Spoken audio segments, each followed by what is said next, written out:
চা খাবেন? না। আরে না বলবেন না, চায় না বলতে নেই। লোকে কি বলবে? থানা এলেন অথচ চা খেলেন না, এটা থানার বদনাম না? মিঠু। Yes sir. আমি চা খাবো না। খাবেন না? তাও ভালো, মিঠু লাগবে না। ঠিক আছে। ব্যাস, তাহলে আর কি, আমার কথাটি ফুরলো, নোটে গাছটি মুড়লো। আপনি আমার ডায়েরিটা নেবেন না?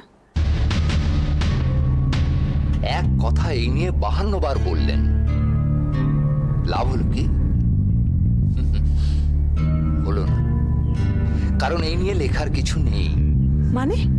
দেখুন, পুলিশের ডায়েরিটা একটা বিশেষ কিছু।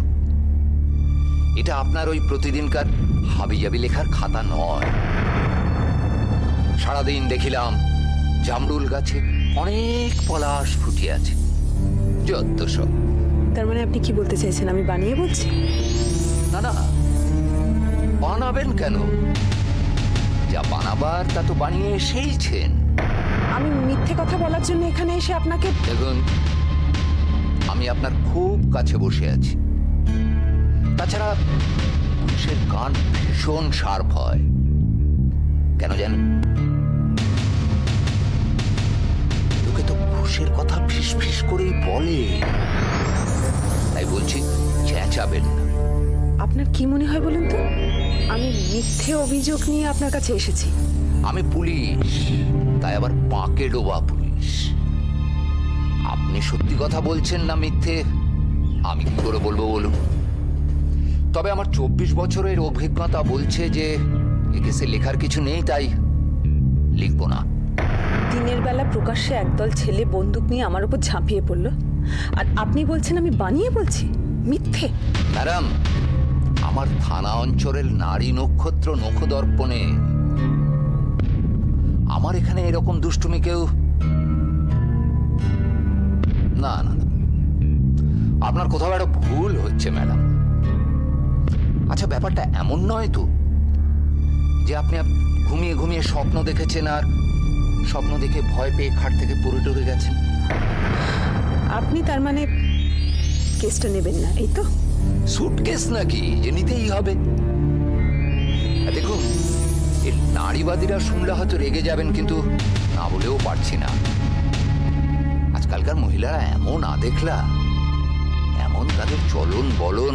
দেখুন, আপনি কিন্তু যা তা বলছেন। থামুন, এখানে সেমিনার করবেন না। থানাটা বক্তৃতা দেওয়ার জায়গা নয়। কোত্থেকে কি গল্প ফেঁদে আসবেন আর আমাকে সেটা লিখে যেতে হবে? আবদার নেই। পারবেন এমন কাউকে আনতে যে আই উইটনেস?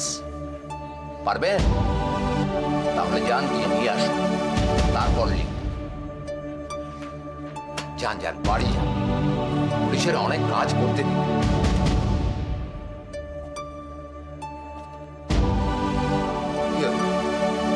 বসে যান, যান।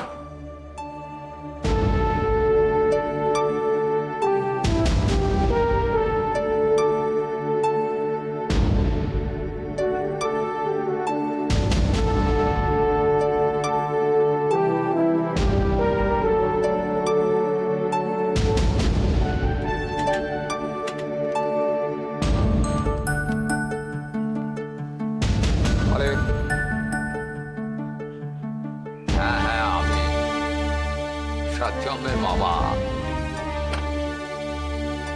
শোনো অমর ভাই, ওটা তো এসেছিল। আরে না না, পাগল নাই, ডায়েরির পাতা সস্তা। হ্যাঁ,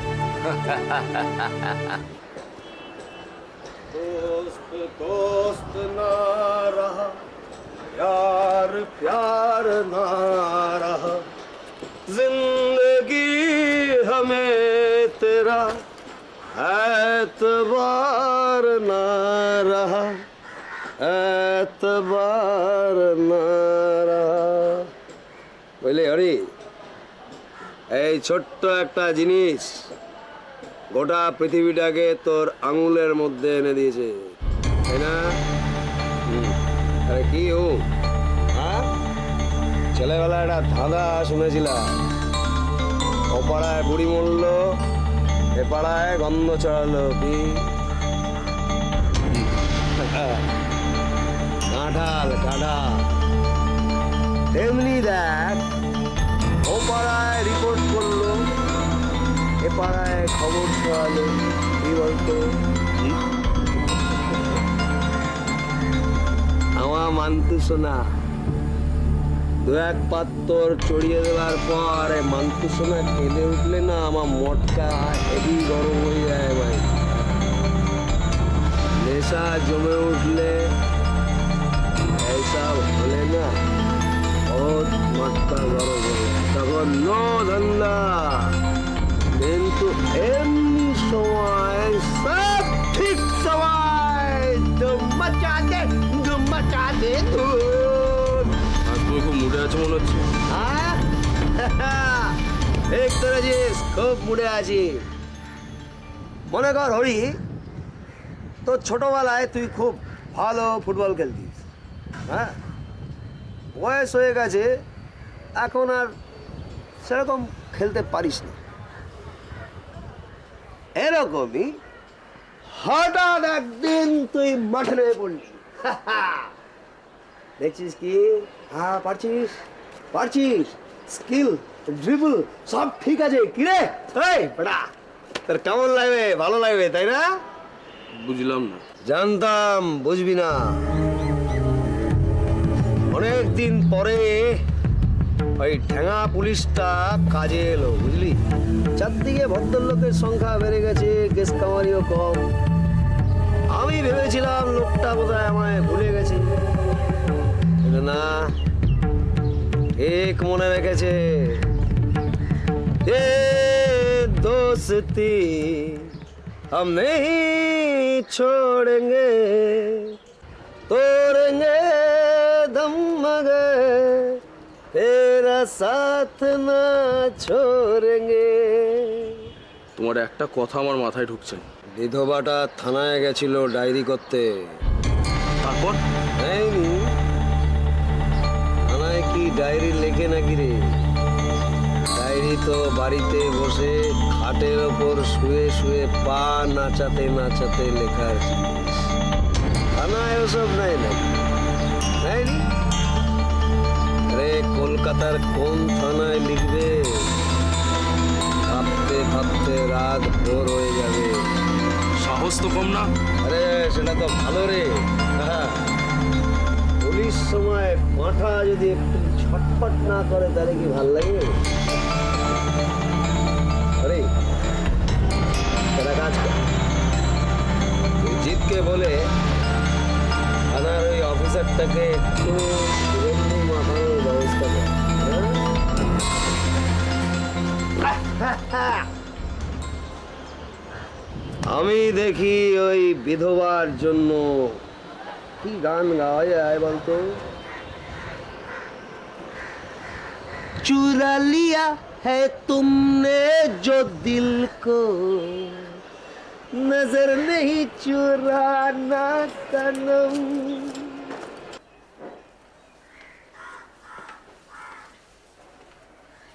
একটা ফোন করবো? হ্যাঁ, লোকাল না এসটিডি? না, মোবাইল। ও, তাহলে ওইটাই করবো।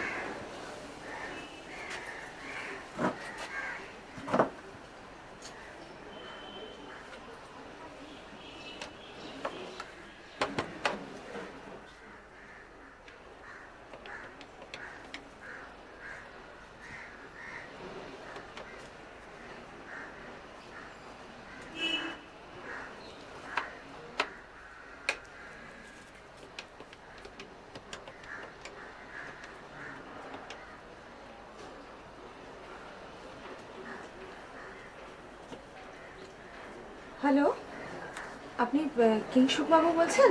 বলছি আমি আমি সীমা বলছিলাম, ওই আপনার বাড়িতে। ও হ্যাঁ হ্যাঁ, কেমন আছেন? ভালো। শুধু ভালো বললে হবে? ডাক্তার দেখিয়েছিলেন? না, ঠিক ডাক্তার দেখানো হয়নি, মানে দরকার পড়েনি আর। ও আচ্ছা আচ্ছা, তবে তো মানে আপনার সঙ্গে কথা বলা মানে সময় নষ্ট করা, তাই তো? না, বোঝা যাচ্ছে যে আপনি কারো কথাই তেমন শোনেন না। তাহলে ফোনটা ছেড়ে দিই, ভালোই তো আছেন। শুনুন, মানে আমি না একটা বিশেষ দরকারে আপনাকে ফোনটা করছি। বলুন। আচ্ছা, আপনার বাড়িতে মানে কোনোভাবে কি আপনার সঙ্গে দেখা করা যায়? ফোনে ঠিক পুরোটা বলা যাচ্ছে না আর কি। দেখুন ম্যাডাম, আমি তো শহর থেকে এখন অনেকটা দূরে আছি। কদিন পরে ফিরবো, তো তখন না হয় আপনার সঙ্গে দেখা করে নেবো। আপনি কবে ফিরছেন? দেখুন, আমাকে খুঁটে খেতে হয়, বুঝলেন, ঘুরে ঘুরে খেতে হয়। দুম করে তারিখটা তো বলা আমার পক্ষে সম্ভব না। তবে ফিরবো ধরুন 2-4 দিনের মধ্যেই ফিরে যাব। তখন নয় আপনার সঙ্গে যোগাযোগ করে নেবো, ঠিক আছে? ওকে, থ্যাংক ইউ সো মাচ। আজকে ওই যে এসব টেস্ট হওয়ার কথা ছিল, হয়নি? না, সেটা বোধহয় সম্ভব হবে না, কারণ পুরো টেস্টটা কোর্টের সামনে হতে হবে। কোর্ট? সন্তানের বাবাকে এই টেস্টটা মেডিকো লিগালের আওতায় পড়ছে। গাইনোকোলজিস্ট ফেটাল কর্ড থেকে ফেটাল টিস্যু নিয়ে ডিএনএ টেস্ট করতেই পারে, কিন্তু পরীক্ষাটা হবে যে কোনো ল্যাবরেটরিতে নয়, ফরেন্সিকের আন্ডারে, কোর্টের কড়া পাহারায়। আমি রুচিরার সঙ্গে কথা বললাম, ও অ্যাডভাইস করলো, জানো তো, কোর্টের অর্ডার ছাড়া এই টেস্ট করাটা ঠিক হবে না। বাবা, এত কিছু তুমি তো আমাকে আগে বলনি। তোমার কথা শুনে তো মনে হয়েছিল ব্যাপারটা খুব সহজ। দেখো, কোর্ট আমাকে চ্যালেঞ্জ করতেই পারে, বিং এ ডক্টর, তুমি কি করে এই ইলিগাল কাজটা করলে। আমি তো আর মেডিকেল এথিক্স মানতে পারবো না। কোর্টে গেলে জানো তো 1000টা কথা, অহেতুক জল ঘোলা। আর হরনাথ যা বদমাইশ, তাতে কোর্টে কিন্তু যাবেই। তুমি কোর্টকে ভয় পাচ্ছ? ভয় ভয় আমি কিছুতেই পাই না, কিন্তু চিন্তা হচ্ছে স্ক্যান্ডেলটা লোকে চেটে চেটে উপভোগ করে, আর সেটা আমাদের দুজনের পক্ষে একটু হেভি ডোজ হয়ে যাবে। আমি সম্পূর্ণ নির্দোষ নেই, আর রিপোর্টও তাই কথা বলবে। ততদিনে আমাদের দুজনের মধ্যে যে দূরত্ব তৈরি হবে, সেটাই একটা জীবনে আমি কভার আপ করতে পারবো না। তুমি আমার কাছে সবচেয়ে দামি নীলা। তাহলে কতদিন বলবে টিনা? একদিন না একদিন ও বলতে বলতে ক্লান্ত হয়ে পড়বে। সত্যিটা কিন্তু সামনে আসবেই, তুমি দেখে নিও। জানো আদিত্য, আমি যেদিন প্রথম ওই মেয়েটিকে দেখেছিলাম না, সেদিনই আমার মনে হয়েছিল যে ও ঠিক নর্মাল নয়, ডিপ্রেসড মেন্টালি। ও সাইকিয়াট্রিক ট্রিটমেন্টের দরকার। তবে টিনার এই পুরো ব্যাপারটা আমাদের দুজনকে একটু কেয়ারফুলি হ্যান্ডেল করতে হবে, আর এই বিষয়ে এখন ঘাটাঘাটি করাটা কিন্তু ঠিক হবে না। তুমি জানো, আজকে আমি ওকে নার্সিং হোমে ডেকেও পাঠিয়েছিলাম। ও জিজ্ঞেস করেনি কিছু? হ্যাঁ, ভাবছিল যে আমি বাচ্চাটাকে নষ্ট করে দিতে চাইছি, কিন্তু কিছুতেই আসতে রাজি হচ্ছিল না। না বলাতে খুব রিলিফড হয়েছে। টিনা বাচ্চাটাকে খুব ভালোবাসে। তা বাসে। কি অদ্ভুত দেখো, সবাই মিলে এত কথা বলছে, অথচ কিছুতেই বাচ্চাটাকে নষ্ট করতে চাইছে না, বাচ্চাটাকে আঁকড়ে ধরে রয়েছে। অদ্ভুত। আরো অদ্ভুত হলো যে আসল বাবা সে কোথায়। কোথায় আবার? পালিয়েছে। ছেলেরা তো বেসিক্যালি এরকমই হয়, এনজয় করার বেলায় আছে, তারপরে দায় দায়িত্ব কলঙ্ক সব মেয়েদের ঘাড়ে। আমি কিন্তু পালাতাম না নিনা, লুকিয়ে হলেও টিনার পাশেই থাকতাম। জানি।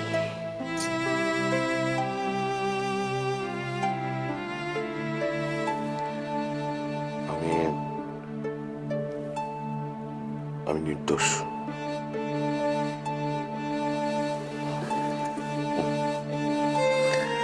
অবশেষে বর্ষা নামলো, তাই তো? তোমাকে অবিশ্বাস করতে আমার ইচ্ছে করে না আদিত্য। আমাকে অবিশ্বাস করো না, আমাকে তুমি বিশ্বাস করো আর ভালোবাসো।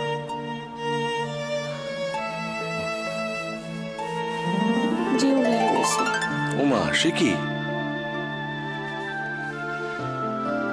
তোমাকে ছাড়া আমার কষ্ট হয়। কটা দিন তো, মাত্র 1.5 মাস। দেখো, এরকম একটা অফার, পেপার পড়বো, প্লাস অমিত বলেছে ওর সঙ্গে কয়েকটা ওপেন হার্ট সার্জারিতে থাকতে পারি। দেখো, এটাতে একটা শেখার অপরচুনিটি আছে না, টাকা রোজগারের অপরচুনিটি আছে। হরনাথের কাছ থেকে বাঁচতে গেলে যে আমার অনেক টাকা দরকার নি না। তুমি না বললে তোমাকে কাঁদিয়ে তো আমি যেতে পারবো না। সরি। কিসের জন্য? সবকিছুর জন্য সরি। কিসের জন্য? সবকিছুর জন্য। দেখলি তো তোর মার কাণ্ডটা, তোকে বাড়ি পৌঁছে দিয়ে সেই যে চলে গেল, এখন আসার নাম নেই। এদিকে সন্ধে হয়ে গেল। দাদি, মা তো বললো আজকে আসতে দেরি হবে। তবে আর কি, 7 কোণ মাপ। বাড়িতে রাত দিনের কাজের লোকটা আমি আছি। কাল পরীক্ষা নেই? না, কালকে স্যাটারডে। তবে আর কি, নৃত্য করো তাহলে। দেখবে তুমি? মা চাইলে আই চুপা, দুম্মা চালে যেই বললাম অমনি নৃত্য করতে শুরু করে দিল। বাড়ির জন্য কার ভাবনা আছে, আর কিছু বলেই তো মুখ হারি। দাদির, তুমি কার সাথে কথা বলছো গো? কার সাথে আবার বলবো, নিজেই নিজের সঙ্গে কথা বলছি। ওই বোধহয় মা এলো, দেখি। দরজা তো খোলাই আছে। আমি দেখি। আরে বাস মা, তোমাকে একদম রানী মুখার্জির মতো দেখতে লাগছে যে।